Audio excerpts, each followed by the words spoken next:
오늘 본문 우리 히브리서 3장 7절부터 13절 말씀을 중심으로 사랑의 하나님이 경노하실 때, 보통 우리가 믿는 하나님은 사랑의 하나님이신데, 우리 하나님이신데도 노하실 때가 있으신가? 또 노하는 것뿐만 아니라 경노하신다. 이게 우리가 좀 생소하게 들리는데, 사실 성경은 사랑을 하시기 때문에, 그만큼 또 아끼시기 때문에 또 경노하시는, 그게 어떻게 보면 당연하죠. 우리는 사랑하시는데 왜 경노하는가? 이외지만, 그래서 마지막 날 우리 주님 심판하실 때 말이죠, 은혜를 베푸시고 사랑을 베풀어 주셨는데 그걸 안 받아들이고 말이죠, 끝까지 내 고집대로, 내 생각대로 살아가는 것이 얼마나 무서운 은혜를 이렇게 배반하는, 그것이 얼마나 참 큰 죄인지를 이제 성경을 통해서도 하나님께서 보여주십니다. 물론 사랑의 하나님과 경노하지 않으심이, 또 공의 하나님이 이렇게 항상 함께 이렇게 병행되고 있는 것을 보게 되는데요.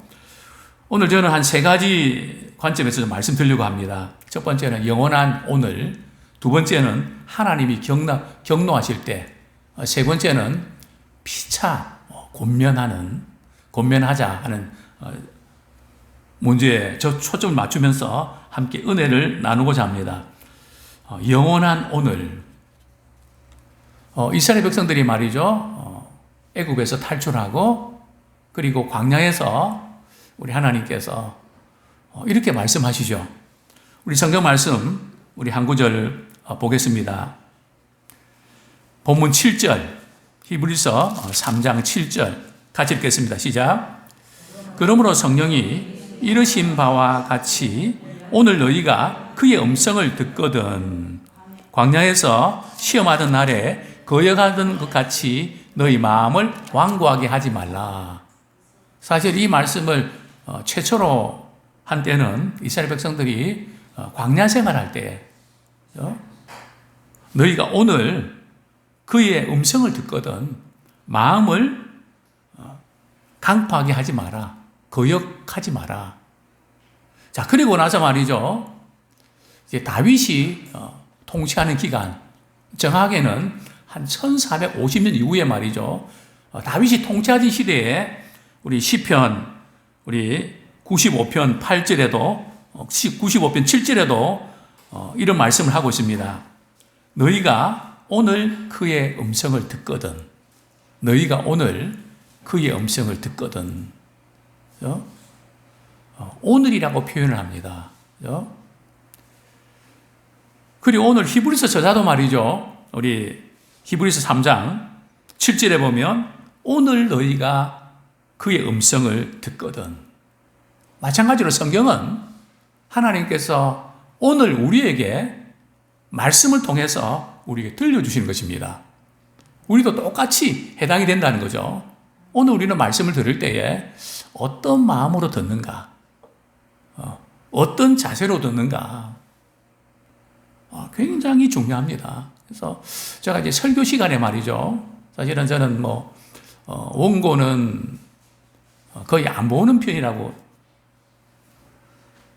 이제 생각이 되는데, 그래서 표정을 보면서, 물론 우리 어떤 때는 피곤할 때도 있고, 이렇게 그럴 때 있죠. 이 표정을 보면, 그분이 말씀을 어떻게 받아들이는가.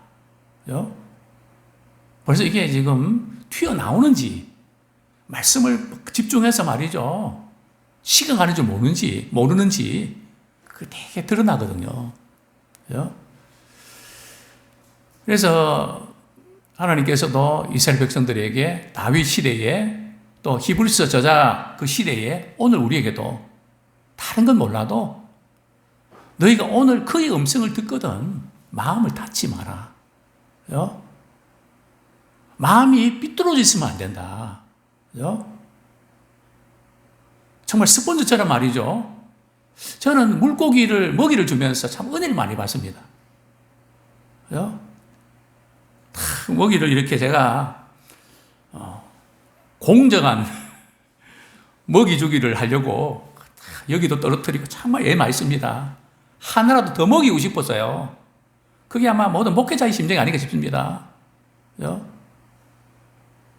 여름 캠프도 말이죠. 뭐 이렇게 등록하고 또 가시는 분은 가시고 안 가시는 분은 안 가시는데 그저 마지막 한 사람이라도 더 가게 하려고 말이죠. 왜 그럴까요? 우리 부모님 심정 아닙니까? 하나라도 더 좋은 거 먹이고 싶어서. 목회자도 마찬가지입니다. 성도들이 어떤 것 좀 좋은 거 참 먹이고 싶어서 연구하고 몸부림치지 않습니까? 우리 하나님은요, 참 그런 분이시죠. 그래서 이게 먹이를 탁 떨어뜨리면 저 멀리 있던 물고기들이 말이 달려드는데요. 얼마나 빠른지 막 낚아챈다고 할까요? 막 떨어지기만 하면 말이죠. 한 서너 명이서 붙어갖고 말이죠. 입끼리 부딪히고. 또 저쪽, 쟤가 못 먹었으니까 말이죠. 쟤 주면은 또 그놈이 또 먹고 말이죠. 야, 니 아까 먹었잖아. 좀 비켜. 알아듣나요?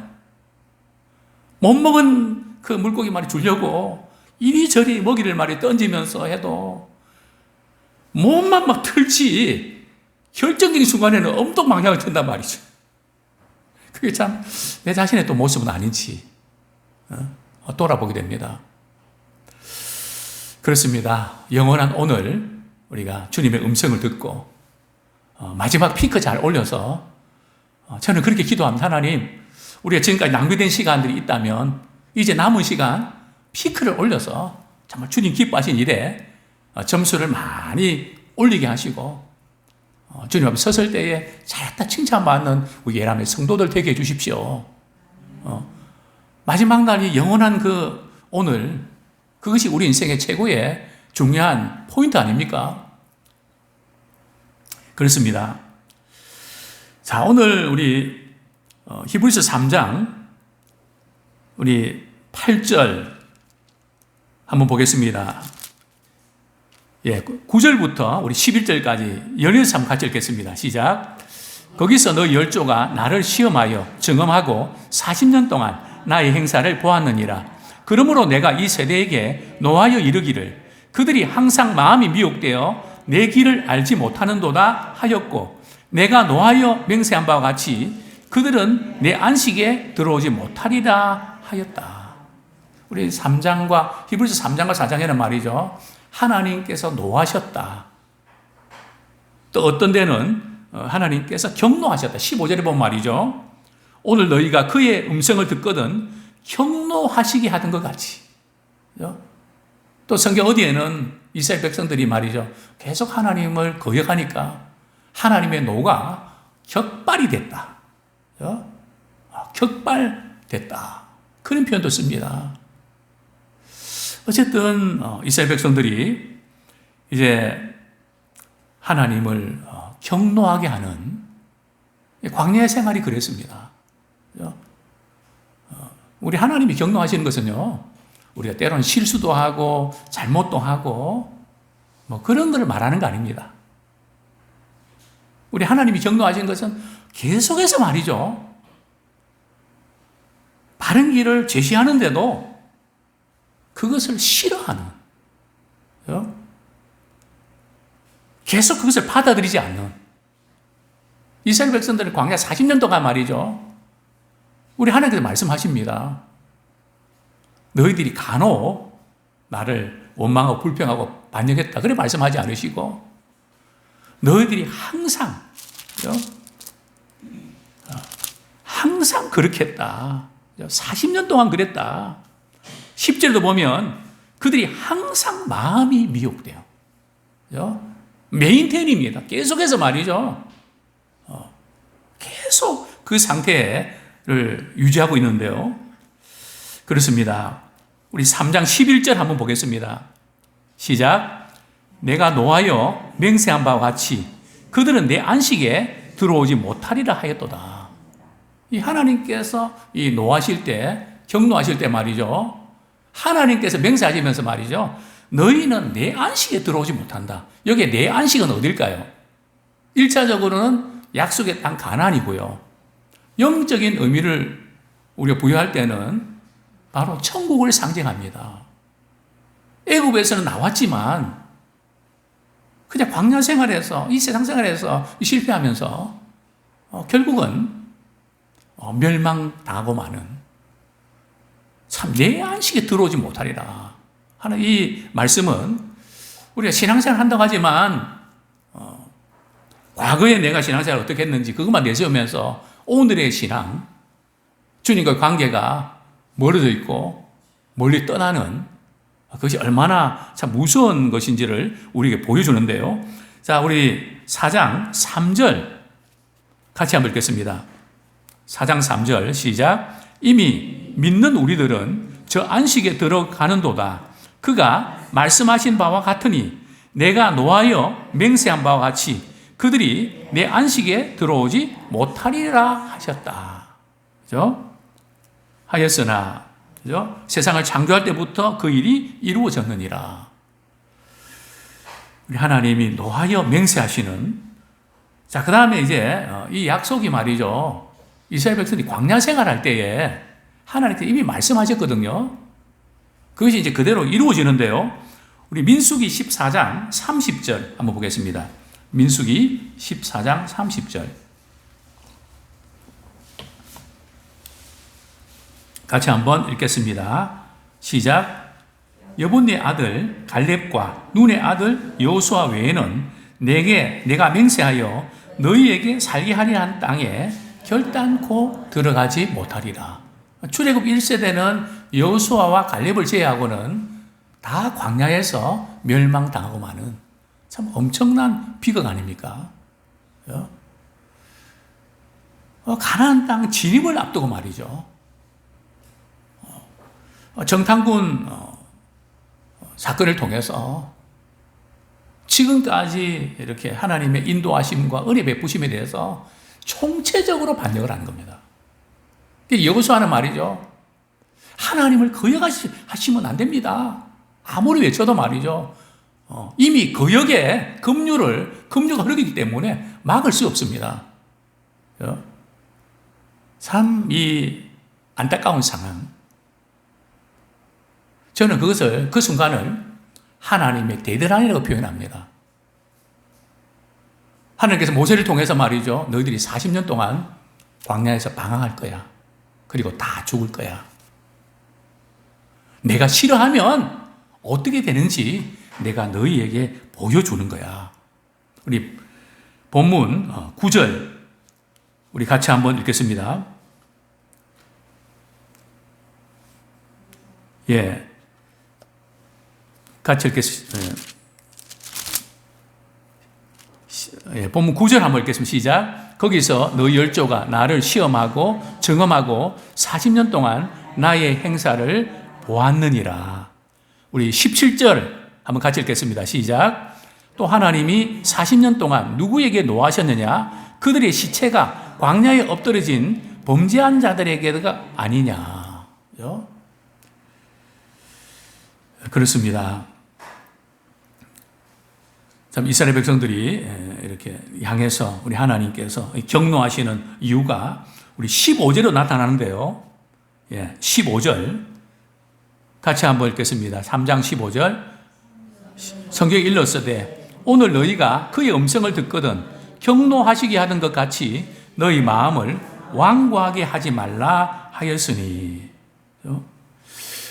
자, 그들의 하나님이 경노하신 이유가 뭐라고요? 하나님께서 말씀을 하시는데 그들이 마음을 말이죠 완악하게 했다는 거죠. 여기 마음을 완고하게 했다, 완하게 했다는 뜻이 뭘까요? 애굽 왕 바로 왕이 말이죠. 하나님께서 이제 10가지 재앙을 내리지 않습니까? 첫째 재앙, 두 번째 재앙 계속 재앙을 내리면서 이 하나님께서 모든 걸 주관하시고 모든 걸 심판하신다는 걸 알았거든요. 그런데 바로왕은 마음이 완악해서 말이죠. 그러니까 성경에서 모르고 이렇게 잘못하고 이런 것들은 좀 차원이 다릅니다. 그래서 성경에는 알면서도 알면서도 자꾸 그렇게 하는 거 반복하는 죄는 마음을 완악하게 합니다. 그러니까 우리가 기존 우리 성도들이 신앙생활 하면서 하나님께 말씀을 주시면 그대로 순종하고 반응해야 되거든요. 모르지 않거든요. 그죠? 사기에 이야기하면 벌써 목단까지 다 올라가 있잖아요. 내려갈 준비도 하잖아요. 그죠? 그게 다 알면서도 그렇게 하는. 이스라엘 백성도 마찬가지입니다. 그래서 마음이 딱딱해지고 굳어져서 전혀 반응하지 않는 그 모습, 그것을 마음을 굳게 한다고 표현합니다. 이 더글라스 윌슨이라는 사람 말이죠. 불평은 배은 망덕의 깃발로서 불신하는 마음 한가운데서 펄럭인다. 참 말을 멋있게 하는 것 같아요. 그죠? 이렇게 참 표현하면 얼마나 좋을까. 다시 한번요. 불평은 무슨 결과라고요? 배은 망덕의 결과로서, 깃발로서 불신하는 마음 한가운데서 펄럭인다. 그죠? 이러한 현상들이 이스라엘 백성들에게는 몇 년 동안요? 40년 동안 내내 계속되고 말았던 것입니다. 이스라엘 백성들의 광야 생활을 가만히 보면, 그죠? 몇 가지 계속 똑같은 것이 반복되는 패턴이 있거든요. 사사기의 패턴처럼 죄를 짓는 것도 어떤 패턴이 있는 것 같습니다. 우리도 마찬가지죠. 우리가 넘어질 때도 뭔가 조금 이렇게 패턴이 있는 것 같아요. 죄의 패턴이라고 할까요? 참 이스라엘 백성들도 역시 마찬가지인데요. 그들이 언제 불평을 오만합니까? 고기 먹고 싶을 때. 그죠? 또 뭐 먹고 싶을 때요? 야채 먹고 과일도 먹고 싶고 주로 먹는 것과 연결되어 있습니다. 그죠? 목마르다고. 그죠? 그들은 하나님의 이 공급하심을 말이죠. 신뢰하지 않습니다. 그래도 불구하고 하나님은 계속 공급해 주셨거든요. 40년 동안 나의 행사를 그들이 보았다는 거예요. 모르고가 아닙니다. 그죠? 다 안다는 겁니다. 그 세상 법도 말이죠. 딱 어떤 범법행위가 드러나면 딱 먼저 따지는 것이 이분이 계획적이고 고의적이냐 아니면 우발적이냐 여기에 따라서 판결이 달라지거든요. 성경도 마찬가지 같습니다. 알면서 그렇게 하냐 몰라서 그렇게 하냐. 사실 바울 같은 경우는 기독교를 핍박했는데 알지 못해서 그랬다 고백하거든요. 그런데 문제는 처음 어떤 사건이 일어날 때는 처음이라서 이해할 수 있습니다. 자, 물 문제 말이죠. 목이 말라서 그럴 때 반석을 쳐서 물을 내잖아요. 또 그 다음에 또 비슷한 상황이 벌어질 때 하나님의 공급하심을 신뢰하면서 모세 선생님한테 우리가 물이 먹고 싶은데 물을 공급해달라고 기도해 주십시오. 요구해 주십시오. 그럼 하나님 주실 거 아닙니까? 근데 그렇게 하지 않고 그들은 꼭 불평을 합니다. 원망을 합니다. 자, 문제는 그들의 관심은 어디 있었을까요? 하나님이 자기들한테 해주는 것에 관심이 있었습니다. 하나님 그분에게 관심이 있지 않다는 거죠. 신앙은 하나님 내게 해주시는 것도 물론 우리에게 중요하지만 그것보다 하나님 그분이 중요합니다. 제가 여러 번 말씀드리지 않았습니까? 항상 목회자들은 늘 시간이 쫓기고 자녀들한테 미안한 것이 많아서 뭘 사줄까, 뭐 해줄까 이렇게 우리 아이들이 물었을 때 우리 아이들은 이렇게 말합니다. 다 필요 없고요. 같이 놀아줘요. 나 자신을 필요한다는 거죠. 먹는 게 아니라 아빠랑 같이, 엄마랑 같이 시간 보내고 싶다는 거죠. 아빠 자신을 원하고 엄마 자신을 원한다는 거죠. 정말 우리는 한번 질문해 봐야 됩니다. 나는 과연 하나님 자신을 원하는가? 하나님 내게 해주시는 것을 원하는가?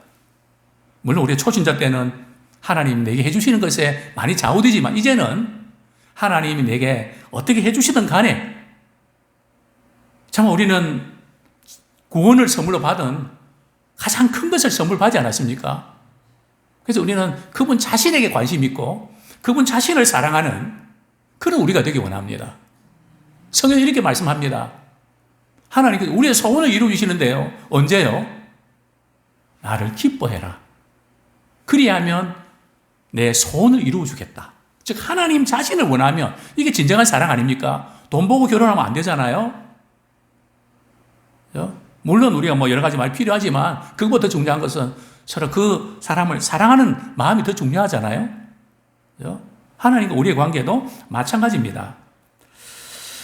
과연 우리는 지금 어떤 상황에 있는가 한번 우리가 돌아보면서 도전받는 그런 우리가 되기를 원합니다.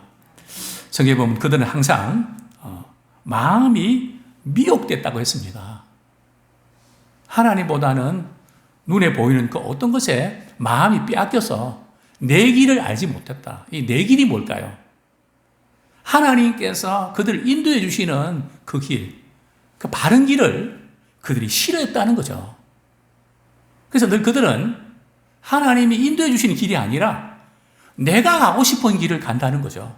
특별히 우리 가나안 정탐 사건, 하나님께서 올라가서 차지하라 그랬는데 그게 하나님이 인도해 주시는 길인데 그 길은 가기 싫다는 거죠. 마이웨이를 고집하는 거죠. 내가 가고 싶은 길. 참 하나님께서 우리 가는 길을 가장 잘 아십니다.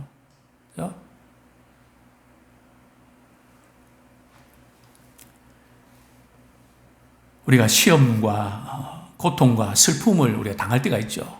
그래서 항상 우리가 이렇게 결론을 우리가 내리면 안 됩니다. 지금 우리가 예수 믿고 말이죠. 지금 우리가 살아가는 이 세상은 결론을 내릴 수 있는 곳인가요? 하나의 과정에 있는 곳인가요? 과정에 있는 것이거든요. 주님 우리를 데리러 오시고, 그죠? 그때가 최종 목적지인데, 지금은 광야는 고통과 슬픔과 고난이 있죠. 우리 지금 광야를 통과하는데 이스라엘 백성들처럼 왜 우리를 애굽에서 데리고 나가고 이 고생시키냐고. 항상 뒤집어버리는 그 바른 길을 알지 못한 그들의 모습이 또 우리의 모습은 아닌지 모르겠습니다. 지금의 상황을 보고 판단하거나 낙심하지 마십시오. 시험은 말이죠. 우리의 믿음의 실상이나 혈핍을 드러냅니다. 시험 당할 때 말이죠. 우리가 어떻게 반응하는가 그것이 우리의 믿음의 모습이라는 거죠. 우리가 어디에 마음이 뺏겨 있는지를 드러내는 겁니다. 그래서 우리 주님은 그것을 발견하게 하시고 우리 주님을 따르게 하는 그것이 주님의 방법입니다. 자, 세 번째로 시간이 많이 갔네요. 피차에 우리 권면하는 자, 본문 12절 말씀 같이 읽겠습니다. 시작.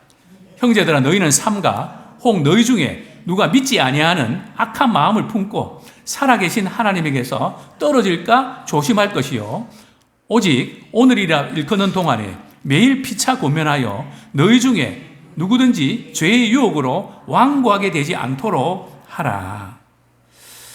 히브리서 저자는 우리 신자들이 특별히 삼가야 될 것이 있는데요. 어떤 것을 삼가야 된다고요? 믿지 아니하는 악한 마음을 품고, 여기 믿지 아니하는 악한 마음이라는 것은 믿음이 부족하다 그런 뜻은 아니고요.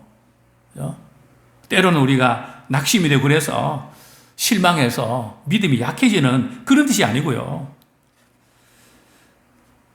고의적인 불신앙입니다. 알면서도 그냥 되드는 정말 그렇습니다. 그래서 하나님께 떨어질까 조심할 것이요. 우리 신앙은 말이죠. 교회에 좀 몇 번 빠지고 하나님의 말씀을 멀리하면 우리가 하나님에서 떨어지는 것은 시간 문제입니다. 목회자도 마찬가지입니다. 그래서 우리가 늘 주님의 말씀을 듣고 또 하나님을 가까이 하는 그것이 대단히 중요합니다. 그래서 우리의 생활 가운데 말이죠. 스케줄을 여러 가지 바쁘고 그러지만 교회 스케줄을 우선시 하십시오. 그죠? 왜 교회 스케줄은 늘 하나님의 말씀 배우고 하나님 가까이 하는 그게 우선순위를 두거든요. 그죠? 그것을 내 것으로 만드는, 그래서 우리의 믿음이 우리가 잘 유지될 수 있습니다. 자, 두 번째로는 피차 권면해야 된다. 왜 우리가 교회 생활하고 하나님께서 왜 가정을 주셨을까요? 어떤 분들은 그저 알아서 뭐 한다는 거, 어떻게 보면 멋진 것 같지만 알아서 할 수 있는 사람은 아무도 없습니다. 신앙생활은 피차 권면해야 됩니다. 그죠? 잘못된 것을 보고도 말이죠, 가만히 두면 안 된다는 거죠. 근데 문제는 가만히 안 두고 권면하면 시험 들고, 정말 우리를 교회 공동체에서 이렇게 만나게 하신 것은 말이죠, 피차 권면 안 하고 만나게 주셨습니다. 우리는 이렇게 듣기 싫게 알지만 하나님의 말씀을 다시 듣는 가운데 마음이 찔리기도 하고 그러면서 또 방향을 바로잡기도 한단 말이죠. 몰라서가 아니거든요. 다 알면서도 그러는 경우들이 의외로 많습니다. 그럴 때 누가 말이죠, 독 집어줘서 말이죠, 그건 아니죠, 이렇게 해야 되죠. 그러면 싫더라도 그거 맞네, 그리고 방향을 잡는. 적어도 저녁기도 오신 분들은 우리 자녀들도 마찬가지고요. 잘못된 걸 뻔히 보면서도 그냥 그대로 두면 어떻게 된다고요? 내 안식에 들어오지 못한다. 민수기 14장 34절 왜 이렇게 권면해야 되는가 하면, 그죠? 우리가 세상에서 잘못된 것은 그냥 뭐 또 이해하고 넘어가면 되는데, 믿음 생활에서 하나님 앞에서 잘못되면 영원한 선택과 연결되어 있거든요. 민수기 14장 33절 같이 한번 읽겠습니다. 시작. 너희의 자녀들은 너희 반역한 죄를 지고 너희의 시체가 광야에서 소멸되기까지 40년을 광야에서 방하는 자가 되리라. 그렇죠? 그들은 단지 길을 잃은 것이 아니라 말이죠, 그들은 하나님을 잃어버렸습니다. 그들의 문제는 마음 상태에 있다는 거죠. 우리가 마음을 관리하는 것은 하나님과의 관계가 회복되고 말씀을 들을 때에 바른 마음 상태를 유지할 수 있습니다. 계속해서 죄악을 이렇게 짓고 그대로 가면 돌이킬 수 없는 파국으로 치닫게 되는데요. 우리 민수기 14장 34절 제가 읽겠습니다. 민수기 34절 하반절. 너희는 그제서야 내가 싫어하면 어떻게 되는지를 알리라 하셨다 하라. 정당원 사건을 이렇게 보고할 때 모세가 말이죠, 이스라엘 백성 어떻게 될지를 하나님 말씀 받아 전하거든요. 그러자 이스라엘 백성들이 올라갑니다. 그러나 대패를 하죠. 왜냐하면 하나님이 떠나니까요. 저는 그것을 하나님의 대대란이라고 표현합니다. 항상 기회가 있는 것이 아니고요. 남대문 시장 가도 항상 기회가 있는 거 아니더라고요. 오늘이 마지막이라고 말이죠. 그죠? 은혜 받을 때도 지금이 은혜 받을 만한 때다. 은혜 주실 때 그들 내 것으로 삼아서 반응하는 그런 우리가 되기를 축원합니다.